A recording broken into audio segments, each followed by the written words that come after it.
Дали новиот закон за минерални суровини е чекор кон енергетска стабилност или ризик за правото на собственост и животната средина? Екоактивистите предупредуваат на опасен преседан. Можност концесионери да почнат со експлоатација и пред да се расчистат имотноправните односи, со потенцијални конфликти и штети по граѓаните. Но од власта тврдат нема простор за паника. Според нив не се намалуваат еколошките стандарди, остануваат студиите за влијание врз животната средина и инспекцијскиот надзор, а измените се однесуваат пред се на проекти од јавен интерес и ресурси под државна контрола. Дали навистина станува збор за поефикасни процедури и посилна улога на државата или за можност за отворање врата за нов бран рудници, каде е границата меѓу јавниот интерес и приватната собственост? И дали стравот од еколошки последици е навистина реален или политички е засилен? На оваа тема денеска во студиото на Директно разговараме со Горан Станишлевиќ од Здрава Котлина. Добар ден. Добар ден, добре дојдовте.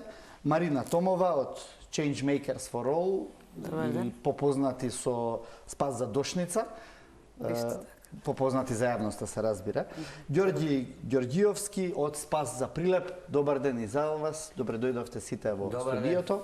Да напоменам дека викнавме представници на Министерството за, повикавме во емисијата на Министерството за рударство, но тие ни рекоа дека во некоја наредна прилика во поинаков состав би дошле да гостуваат во емисијата.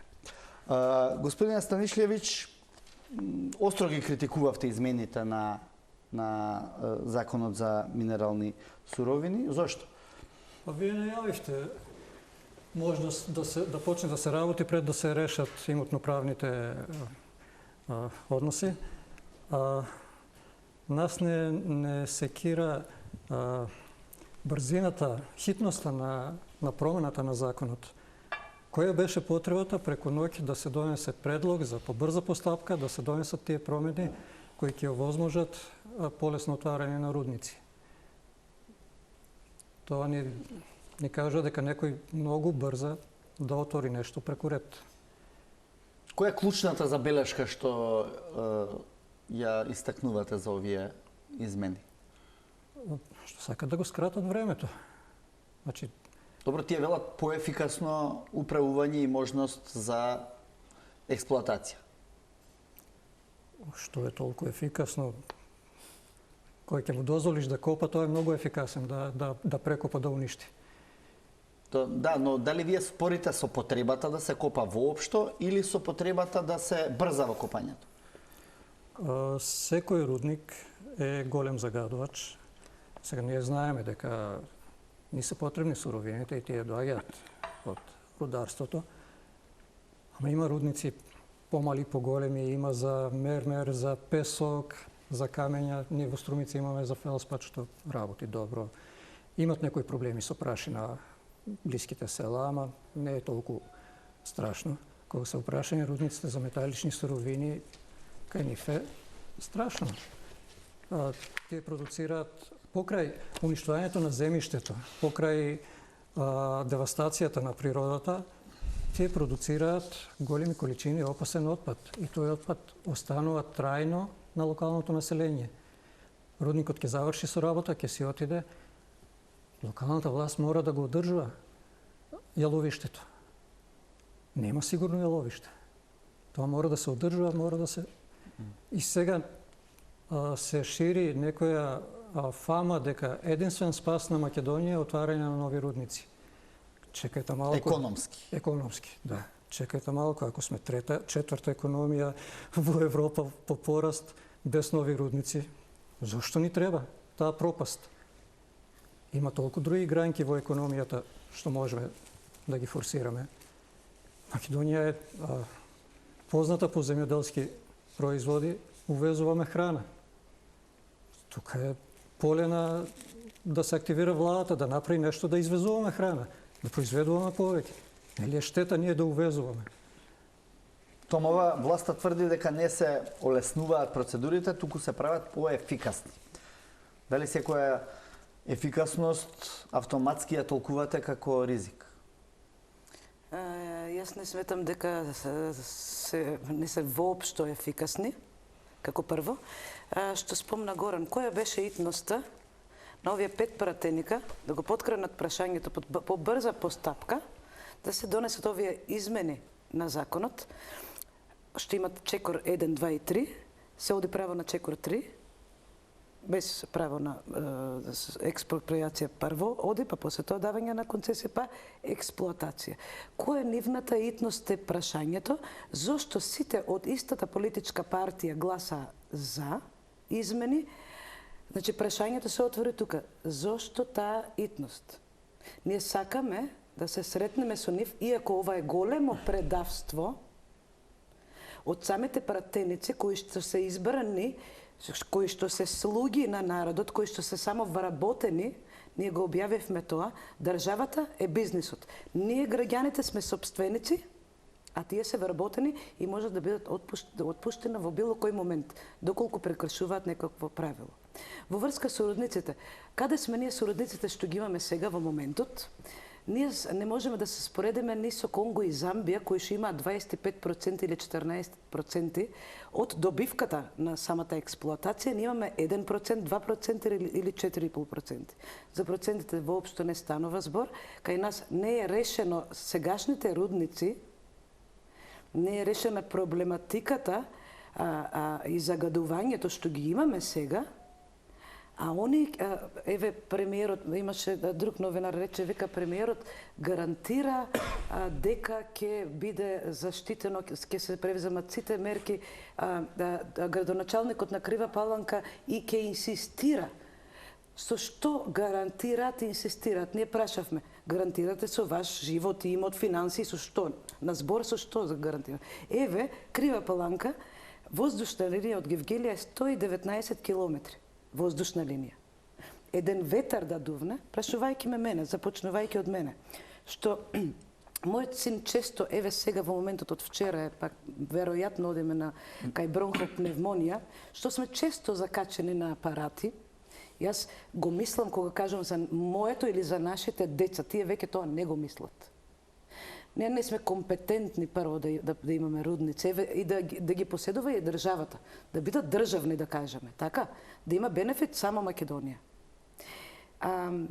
Овој процент и ова што се случува преку ноќ и амандманите што поминаа деновите всушност не требаше да се усвои сето во што е противуставно. Зошто толку брзање и председателката што ја повикавме, таа е правник, треба убаво да го ја разгледа нашата објава, каде што ја повикавме, дека ова е противуставно и не смее да се случи. Сега јас прашувам сите што гласаат, дали се неинформирани или некој друг им стои со чизмата на вратот, дали е нешто поголемо од ова, или ние сме, не ние сме. Или овие луѓе кои што, овие пратеници, вработени наши што сме ги избрале, што изгласаа, тие гласаат некој да не експлоатира нас со 1, 2 и 4%. Добра, дали постои конкретен член од законот што ги намалува еколошките стандарди? Ние имаме стандарди. Сега тие треба да се почитуваат. Дали се почитувани? Тоа треба да имаме тука компетентна личност, еве од Министерството за предлог закон државата добива повеќе ингеренции да може тоа да го дека контролира. Не, дека прво овие проблеми што ги имаме, а после може 30-50 Што ви одговорија од кабинетот на председателката? Не одговорија, веројатно председателката е зафатена со средби со други држави, па народот тука што ја повикува, веројатно нема време, меѓутоа ние очекуваме председателката да не контактира. Ние сме граѓаните. Ние сме собствениците на оваа држава. Избраниците ни се тие што треба да не служат и да не слушнат, а да не избегнуваат средби. Ѓорѓиевски, дали се создава непотребен страв во јавноста од страна на еколошките организации дека проектите навистина штетат по здравието на граѓаните, ако државата зема посилен замав во улогата да ги контролира еколошките стандарди?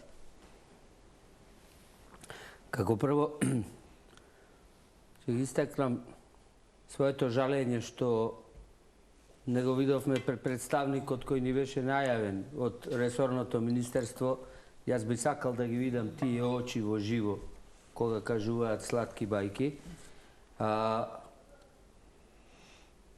Онака како ми го поставивте прашањето, не ни можам да одговорам на него, затоа што не ни постои за нас такво прашање. Јас би истакнал пред цела македонска јавност дека ние, тројцата тука гости, ние се знаеме од ливадите македонски, од врвовите планински, од планините, од долините речни. Ние се знаеме од терен, сите. И јас би кажал дека македонската јавност се уште не е доволно информирана за каква всушност опасност станува збор. Ќе направиме една паралела која баш ја упатив во видео во живо на нашите следачи идејќи наваму, ќе кажам дека ако можеме да споредиме едно робство, тиранија или окупација, еве да почнеме од римско, од распадот на Македонската империја, османлиско робство 550 години, последно фашистичко робство. Тоа било робство, окупација на територија со незиното местно население, искористувајќи го трудот на местното население и ништо повеќе.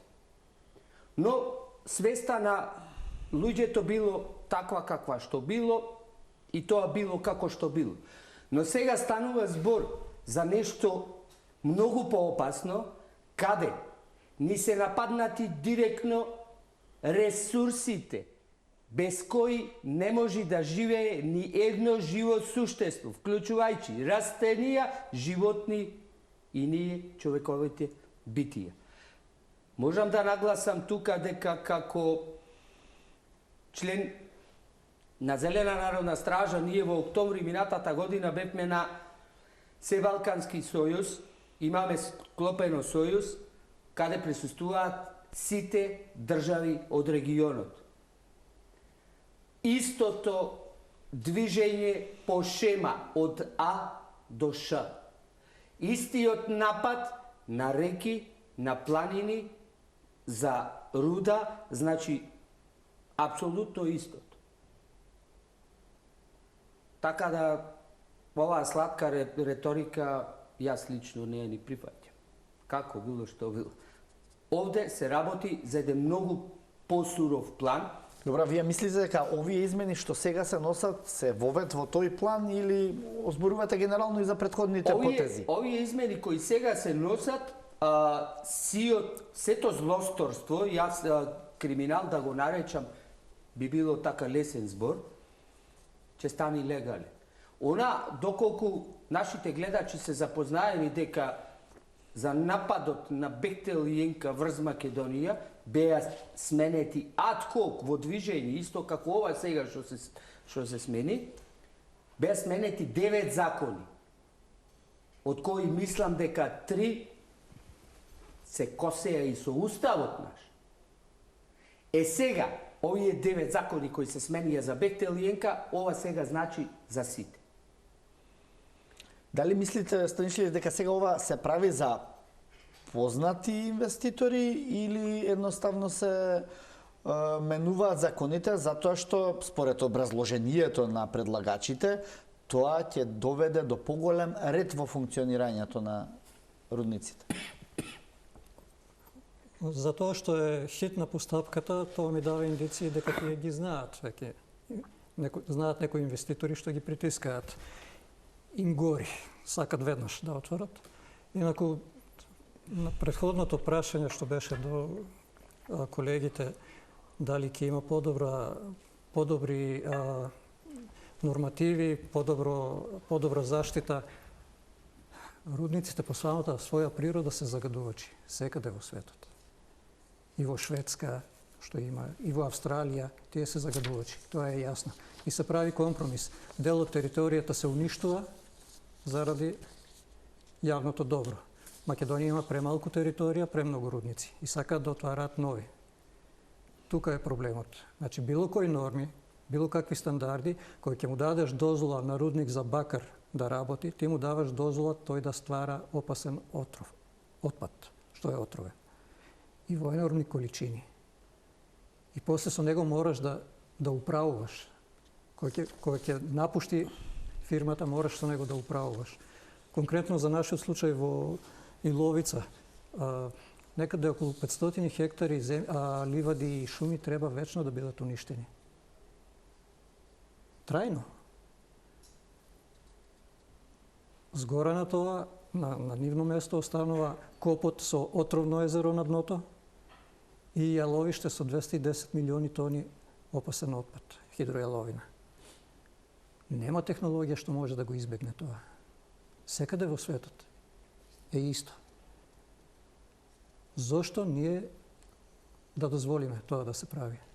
Да остане... Но тоа е, во моментот би рекол друго прашање. Вие сте априори против отворање на рудници. Сега, за жал, тука немаме представник од другиот сегмент кој што можеби ќе дебатира со вас за тоа дека рудниците сепак имаат влијание врз економијата, што понатаму може да помогне и на стандардот, а со тоа и на здравјето на граѓаните. Диаспората помага повеќе. Меѓутоа, еве, јас ќе пробам сега како малку како адвокат на таа страна која што тука не е присутна да помогнат за да можеме да отвориме дебата. Бидејќи вака сите сте на иста страна и нормално морам да ја прашам во таа насока. Еве, на пример, не се менуваат задолжителните студии за како се вели, за влијание врз животната средина, за инспекцијскиот надзор. Сега точно е, вие ќе кажете, ние имаме забелешки за претходниот надзор. Меѓутоа, доколку се исполнат сите еколошки стандарди, иако имаме добар инспекцијски надзор, да скратам. Ќе нема да можете априори да бидете против нешто да се отвори за живе економијата. Доколку се исполнат сите еколошки стандарди, рудници за металични суровини не треба да се отворат. Толку. Значи, во врска со... Добро, тоа е за металични суровини, но имаме еве и други ситуации. За другите треба да се за другите треба да се исполнат сите стандарди и имаме, да кажем, ние имаме во законот за заштита на природата, имаме член што вели дека постројка од Г1 индустрија не смее да се отвори поблиско од 5 километри од населено место. Сите рудници, копови, спаѓаат во Г1. Не се за џабе, тие се загадувачи и спаѓаат во Г1. И сега што имаме? Кај пријателот од Ораовец, на 400 метри од селото, отварат рудник за тампон.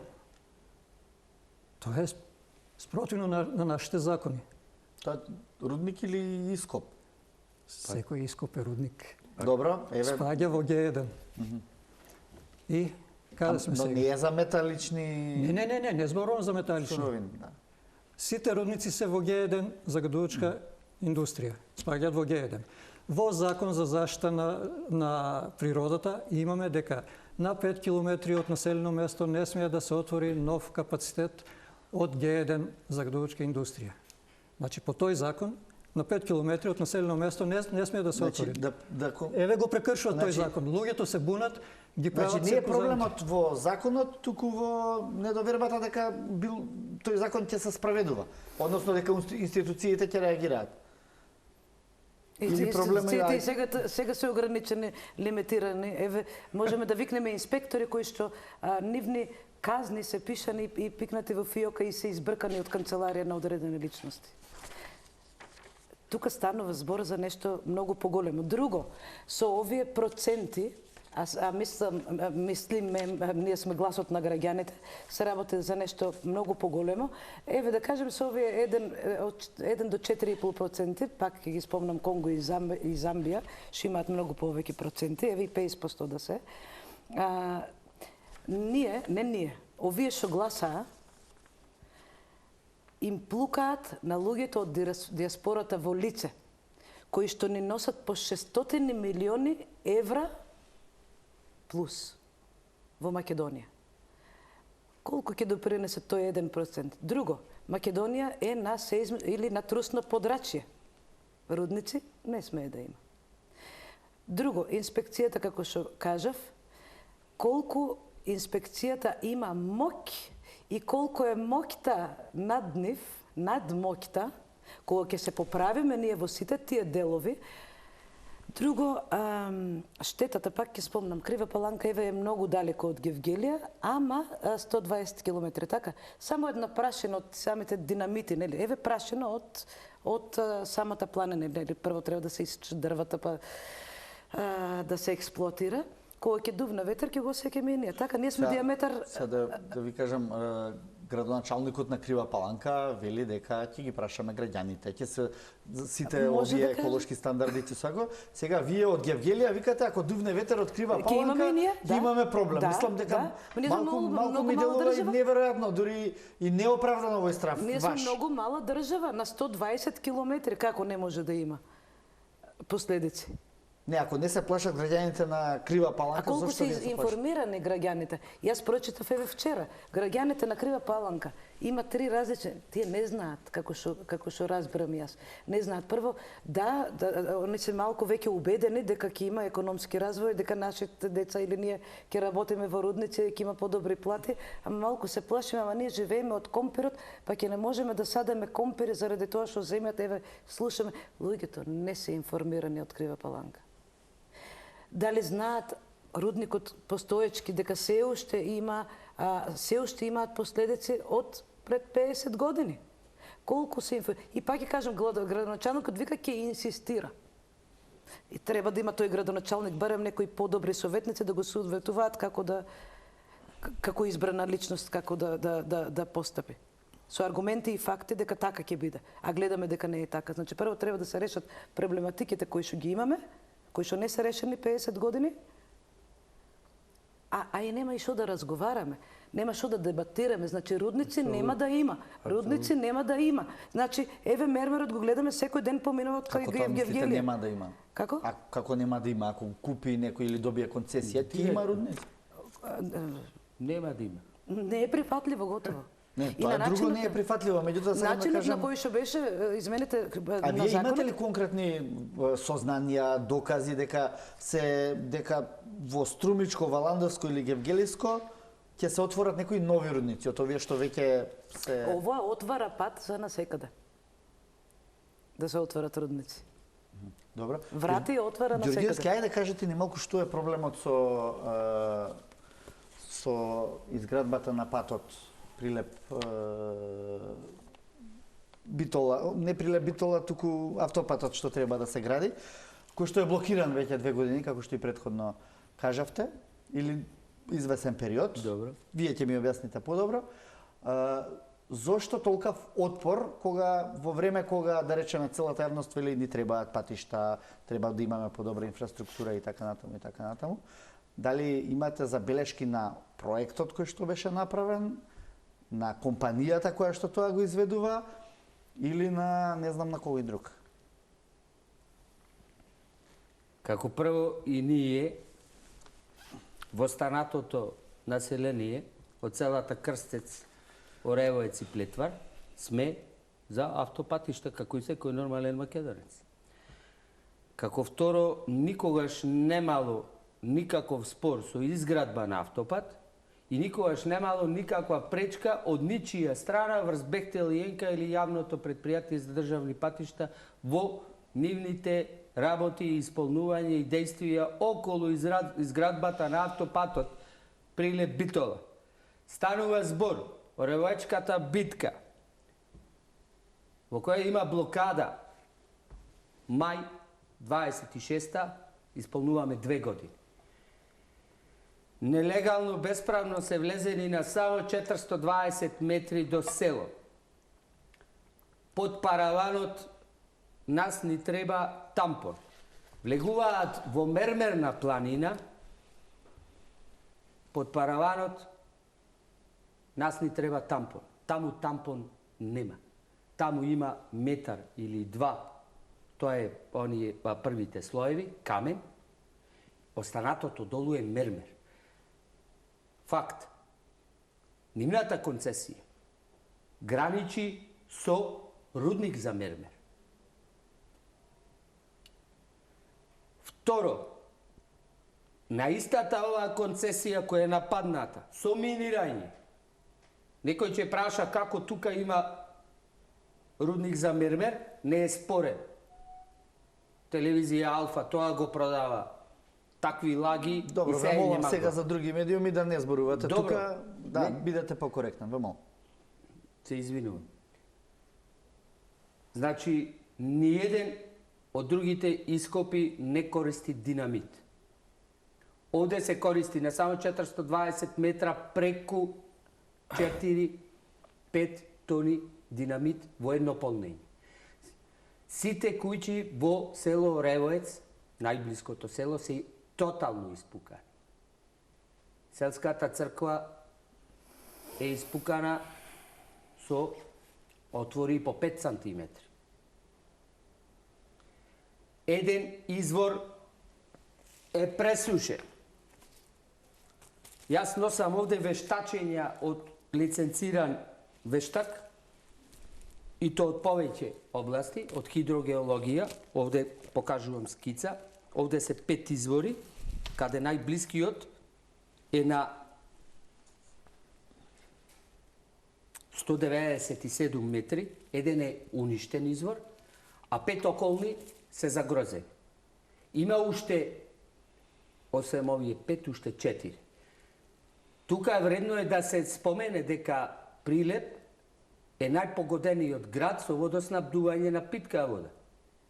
Прилеп е единствениот град кој носи со Цевковот 80 и кусур километри од Западна Македонија, од целото Горно Добреновец во Кичево. Јас се извинувам, ама кога слушам министерство, министер, мене ми е смешно, извинете. Ова е тотална лудост, некој да влези над изворите, да минира. Ете и со првото минирање има уништен еден извор и ваква хајка медиумска да се ствара по народот, дека народот бил крив и бил против изградба на автопат. Никош не сме биле против, ниту нешто сме спречиле во изградбата. Добро, тука тие добиле концесија за да може од таму да ископуваат тој шлјунак чакал, како го велиме, за... Так. Да. Тука е важно Значи, да што го се кажам, криви Бехтел и Енка тоа? истата концесија која била барана за шлјунак или чакал, како вие го нарекувате, на тие пред нив била одбијана со констатација на место каде има мермер, не ви одобруваме каменолом за чакал. Значи, влегуваат во мермерна планина, граничат со рудник за мермер и влегуваат на 420 метри од селото и има полнежи од 5 тони динамит во едно полнење. Добро, дали ова го успеавте да го артикулирате, да го кажете, да го алармирате во надлежните министерства или до владата? Видете, јас се извинувам, ова не е лично, но кај мене предизвикува вака надлежни министерства.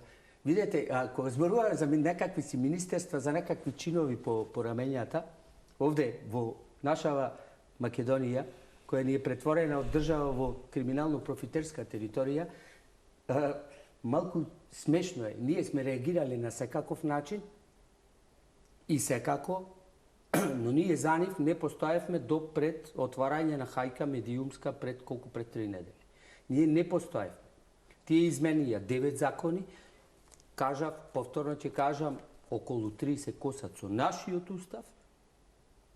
Уставот е над сите правни Добро, ако норми се во една косат со држава. уставот, сте требале да поднесете иницијатива. И мислите, дали е прифатено? А не е поднесено. Имаш и судски рочишта. И прифатена беше? Ја не знам што значи прифатена, едноставно кажано е, ова е национален интерес, се работи за специјален гостин, кој прави специјални работи, тргнете се и молчете се. Значи, вашето барање е, да симплифицирам на крај, Бехтел и Енка да си носи чакал или шлјунак од било каде што сака, само не од таму, за да може да гради. Видете, Ако добро ве не е разбирам. нормално. Се појави и друго кога зборуваме ние за министерства и за за такви институции кои воопшто тие постојат за тортура на обичниот народ. А таму некоја врхушка то си тера таму не се потребни ни дозволи, таму не се потребни ни законски, ни исполнување на законски норми, ни закони, ни правила, апсолутно ништо. Таму не е потребно да почитуваш ни местно население. Овде, кај нас, во Македонија. Овде. Апсолутно ништо не постои. Најиздашниот извор, од кој само 30% од реалните потреби на град Прилеп се наоѓа во Пазлувата, тука на километар и 400, мислам, од копот, кај што минираат со по 5 тони експлозив. Се наоѓа најиздашниот извор. После проблемот за овај коп издале друга концесија на против положениот рид, кој точно правеа бушотини. Има и снимки на Спас за Прилеп. Од лице место. Праваат бушотини по 200-300 метри апсолутно над изворот. За какви институции луѓе зборуваат? Инспекции и власти, и министерства. Пријавувам во полицијата. Значи, илјадници македонски граѓани се сведоци од видеа во живо. Пријавувам полиција, сето оди во живо.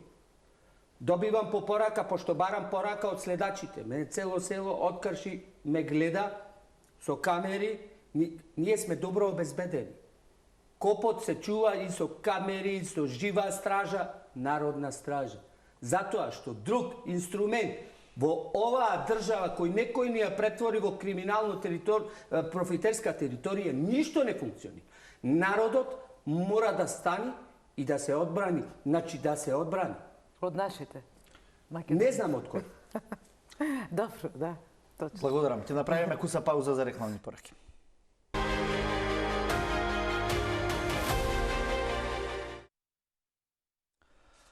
Господин Станишлевич, дебатираме веќе повеќе од половина час за тоа што овие измени можат да донесат. Мене ме интересира едно друго прашање.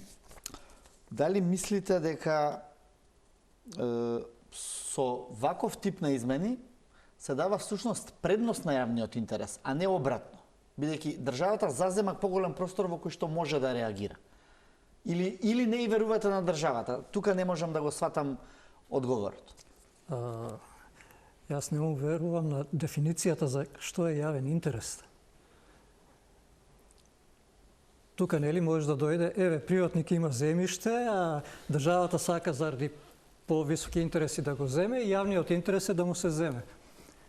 Во ред, ама не гледам дека е јавен интерес на инвеститор, на приватник да му се даде да отвори рудник.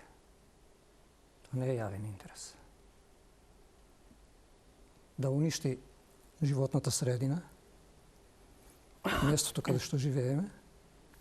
Ако државата сака да отвори рудник, тоа е јавен интерес? Која е државата? Што е државата? Премиерот, пратениците и сите граѓани. Државата е еден апарат. Што ние го ствараме за да ги средиме работите и да го оствариме јавниот интерес. Значи, државата секако не е премиерот и владата. Државата е држава. Да. Меѓутоа може да оформат предпријатие, еве да речеме, за формирање на рудник. Дали е тоа јавен интерес? Ако велите приватен инвеститор, не. Дали државен инвеститор Македонија може да има рудник? Дали тоа би било подобро? Ако веќе мора да има рудници, секако е подобро. Затоа што нема да биде броједен профитот. Јас бев пред 2 години во Бор и таму ми објаснува жители на Бор. Човек што е по образование рударски техничар, потоа станал градежен инженер, има фирма своја. И кажуваше дека за време на Југославија се копало ограничено заради проблемот со животната средина. Рудните за бакар се екстремни загадувачи, тие за среќа или несреќа имаат и металуршки комбинат таму, кој е исто така екстремен загадувач. И се водело сметка, се правил некој компромис. И вели, ние ги знаевме на картите, знаевме каде има руда со најголем процент на злато. Ама знаеме дека кај што е златото, тамо е и арсенот. Тие руди беа и најбогати со арсен. И не се чепнуваа, не се копаше таму. Кога дојдаа кинезите, прво што удрија на тие делови. Оти е битен тука веќе само профитот. Кога е профитот над се, тоа не е јавен интерес. Некој ќе каже, па ако имаш пари, ќе купиш храна. Ако доеш ние да не произведуваме храна, да мораме да увезуваме, ние ќе сме робови. Или вели, за да имаш болници треба пари. Рудникот ќе има пари од економијата, ќе има пари, ќе имаме модерни болници. Да, јас тоа го имам тој пример стално кажувам, да му нудиш на локално население развој со модерен рудник за бакар е исто како на здрав човек да му понудиш најмодерен апарат за диализа во замена за двата бубрега. И сега нас тоа не го нудат. Да отвараме цела Македонија да стане рударска колонија. Погледнете на Google Earth, кај што се големите рудници за бакар, Боров дол, Бучим и рудниците за мермер околу Прилеп, како изгледаат на сателитските снимки, красти. Сега со ограничен, погледнете, вечер погледнете. И замислите секоја концесија што е доделена за испитување, да стане една иста таква краста. Нема да остане ништо од Македонија. Премали сме. Вие што сте по професија? Дипломиран машински инженер. Раководител на сектор за развој во Биросев. Значи, не сте само активист, туку имате професија од ваков карактер. Ова прашувам за тоа што... Да. Здрава котлина нема професионалци. Значи, сите луѓе во здрава котлина си имат своја професија, има бизнисмени, има вработени, има студенти. Тоа воопшто не е битно кој што има. Значи, ние сите имаме друго. И тоа што сме активизмот го правиме во слободно време. Да, добро. Кажете ни малку повеќе, Томова, за случајот со Дошница. Да. Таму имаше обид да се направат хидроцентралите, меѓутоа тоа сега за сега е стопирано. Да, стопирано. Неофицијално дознаваме дека дозволата за градба е продолжена. Го чекаме документот да стигне. Доколку е така, ние рековме и пред 4 години и лани Дошница не ја даваме. Тоа да биде јасно. Сега, може ли да се навратам на уште едно? Што спомна Ѓорги. Претходно зборевме за компетентноста на инспекцијата, на безбедноста на... Ѓорги кажува пукнатини во цркви, во куки, Јас велам дека ние сме на трусно подрачје. Друго, колку злато бакар има во Македонија и колку има во другите земји. Значи, ние сме, Конго, Замбија и Македонија, најнеразвиените земји и сме земени да бидеме, како што реков, јас ќе ги цитирам зборовите, дефинитивна цел на македонските власти беше и се уште е да има шо помасовно иселување, за да има шо помалку ваков отпор, каков што го правиме ние. Вие се цитирани зборови од анкета што сме ја правиле ние. Значи, дали воопшто станува збор за рудници? Или арбитража, за која што вие, сите комплет, и неродените наши деца имаат закачено по 2000 евра или повеќе, да плаќаме цело време арбитражи, така? Станува ли всушност навистина збор за рудници, доколку станува рудници нема да има? Ги спомнавме кои се причините? А доколку не станува збор за тоа, нешто друго поголемо стои тука. Сега, ќе им препорачам на нашите вработени представници, не власти, туку вработени кои што сме ги избрале, да земат, да вложат во здравството, викаат за здравието, ќе се штитат. Да купите сапун во болниците, тоалет хартија, таму се најголемите зарази. Не сте обезбедиле здравство како што треба. По приватните по приватните не ме интересира. Државните болници, значи компетентен кадар да купите сапун, да не заштитите децата од Куманово. Имаат паразити од нечиста вода. Немаме чиста вода, тоа е за плачање што се случува. Да ги платите полицајците, армијата на Република Македонија, пожарникарите, да не им носам јас опрема од Холандија за тоа што не беа опремени од 90-те години. Да ги заштитите тие што работат за минималеци, сме врзени за каиш. Да работите прво од дома, а за експлоататори не се добре дојдени никој. И нема да дозволиме. И да ви кажам, пак ќе го кажам истото, се извинувам на емоциите. Значи, ова ги преминува сите граници, се нема никаква почит, се влева страв кај луѓето, сме контактирани од луѓе, кажано ние да не зимаме, да не пиеме, да не јадеме од било кој, до тој ли степен дојдовме? Ке се вратам на песната, ако утре ме нема. До тој ли степен дојдовме? Демократија, суверенитет. Македонија, Александар Македонски ви се превртува во гробот. Ај вака сега да прашам. Нека започнат од коренот. Рудници нема да има. Добро. Постоечките мора да се поправи се. Македонија денеска ретко ќе најдете површина што се обработува, каде што младите работат по нивите и така натаму. Велиме земјоделска треба да биде земјата. Зошто е прашањето, и така натаму, и така натаму. Не гледаме интерес кај поголем дел од населението воопшто да се занимава со таа дејност и напуштаат или надвор или доаѓаат во Скопје во потрага по некакво вработување или по подобар живот. Дали вие сметате дека можно е да се прави и гради економија во која што самото население не е заинтересирано да се бави со овие основни земјоделски дејности кои што можеа да бидат двигател на економијата? Од каде таа информација дека на населението не е заинтересирано? Затоа што едноставно тоа не го гледаме. Јас сум заинтересирана, меѓутоа тока но една ластовичка не чини пролет. Не сум само една. Има многу. Имаше поддршка за млади земјоделци до 40 години. Јас не сум 40 години. Зошто да има лимит до каде? Млади земјоделци. Така? Има луѓе кои што сакаат, јас потекнувам од земјоделска фамилија генерации назад, од тоа живееме. Значи, јас сакам, ама имаме ние тука, јас ги викам играчи. Тие ќе ти дадат цена, да кажеме, за грозието по 18 денари, договорена цена, да не можеш да ги платиш ни луѓето, ни трошоците кои што ги имаш. Значи, ние сме дефинитивно уништени. Претходно е направена, веројатно, сета ова стратегија десетици години наназад, како да ја уништиме Македонија.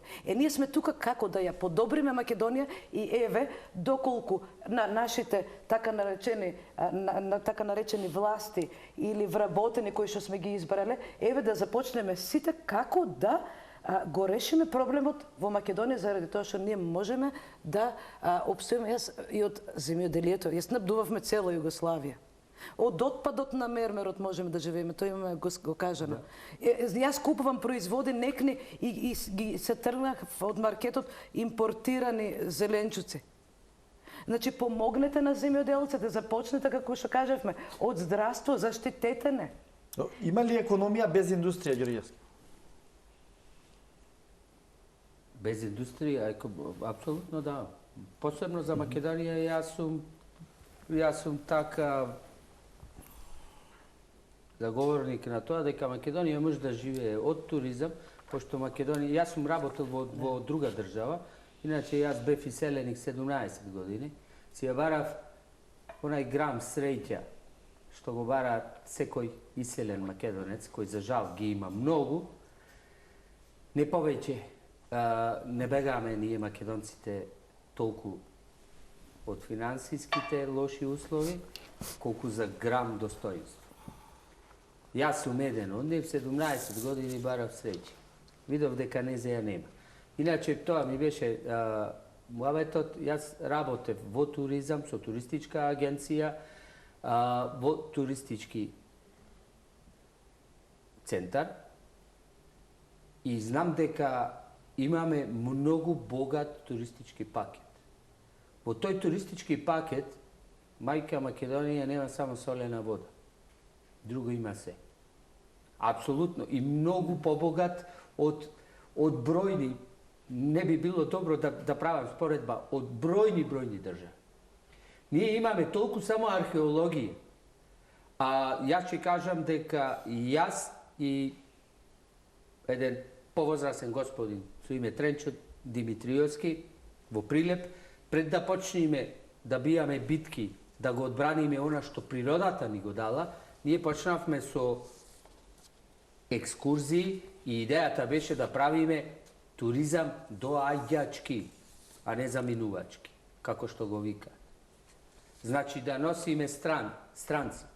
За мене, ако ме прашувате, туризмот е еден вид на патриотизам на 21. век. Од две страни. Како прво, вршиш презентација на својата земја, затоа што има доста да се покажи, да се раскажи, и да се види, и да се опипа. А второ, внесуваш живи пари во својот град и во својата држава. Не само во својот град. Ете, тоа е еден вид патриотизам за мен. Оваа земја, која има преку 80% од својата територија покриваат зелени планини, ќе се коригирам, не се зелени во последно време, затоа што има огромни сечи. Во услови на една светска несигурност, ние имаме држава која енергетски не е независна. Имаме држава која економски не е независна. И во такви услови, дали сметате, дали еве вака размислувате, сега ја повторно спорам со некои аргументи кои што треба да не доведат до прашањето како да ја изградиме економската независност ако немаме никаков тип на индустрија. Сигурно тоа нема да се направи само со Сигурно нема да се направи со процентите на експлоататорите. Бидејќи видете ги бројките за туризмот на Македонија и на Црна Гора, например. Или на Македонија и некоја друга соседна. Ке работиме следните 5 години.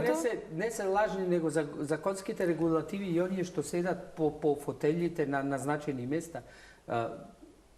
Ако се разбираме, со Марина го почнавте тоа сакам да кажам, со тие бројки немате економска независност што Македонија ги остварува во туризмот, например, или во извозот на земјоделски производ. Да бидеме јасни, држава што произведува своја храна не може да биде економски зависна. Но ние тоа не го правиме и го поставивте прашање. Ајде малку разгледајте околу што се случува со хранопроизводителите во кои спаѓаат земјоделците и сточарите. Тоа е попара. Јас често сум повикуван на нивни седници, дојди да видиш во овој сектор што се случува. Сакам да упатам еден апел, дека не само што нема да има рудници. Цела Македонија ние сме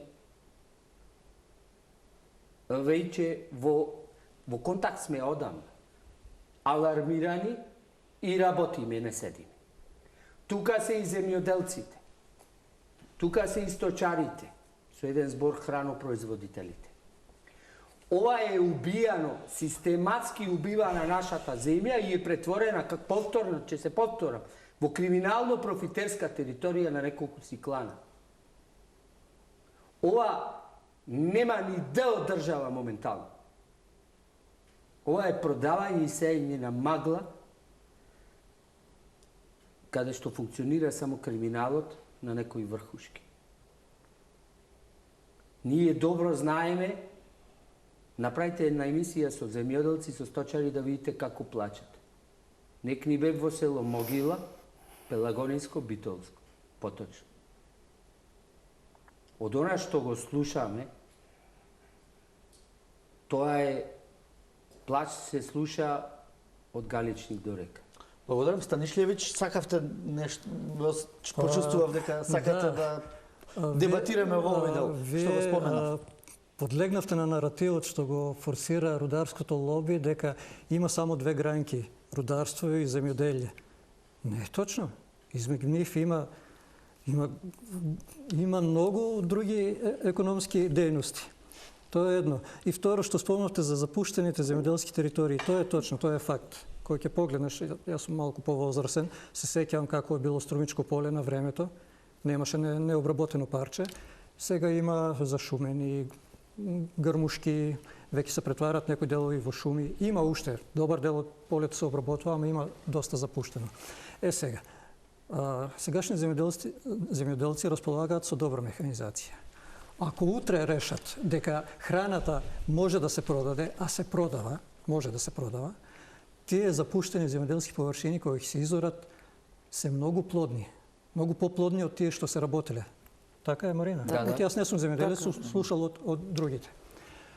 Овие 500 хектари на тиловица, пасишта и шума што ќе се, ако се отвори рудникот, тие никогаш не можат да се вратат во земјоделски површини. Таа е разликата. Тоа е голема разлика.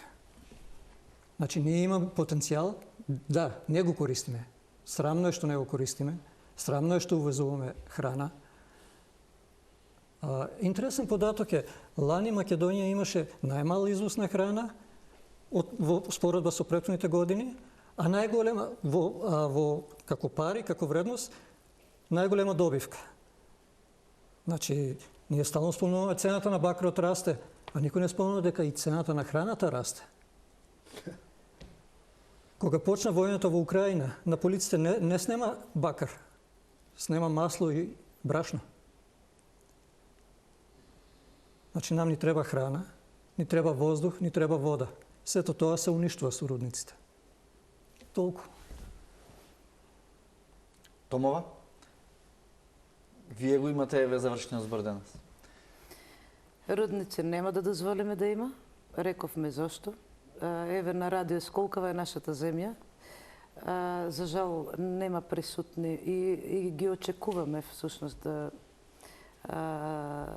Во некоја наредна прилика? Да. Ние сме гласот на граѓаните. Земјата може да живее, како што кажавме сега пред малку, од земјоделие, од туризам, од многу... Јас живеев во Холандија многу години. Сите луѓе кога доаѓаат, што кажа, што спомна Ѓорги, планине, нашата природа, нашите реки, сите ме прашуваат каква убава природа имате, не добивате ли воздишки? Не си ја почитуваме, не ѓубрето, отпадот не можеме да си го исчистиме. Дајдете да започнеме од коренот. Какви рудници? Рудници нема да има и готово.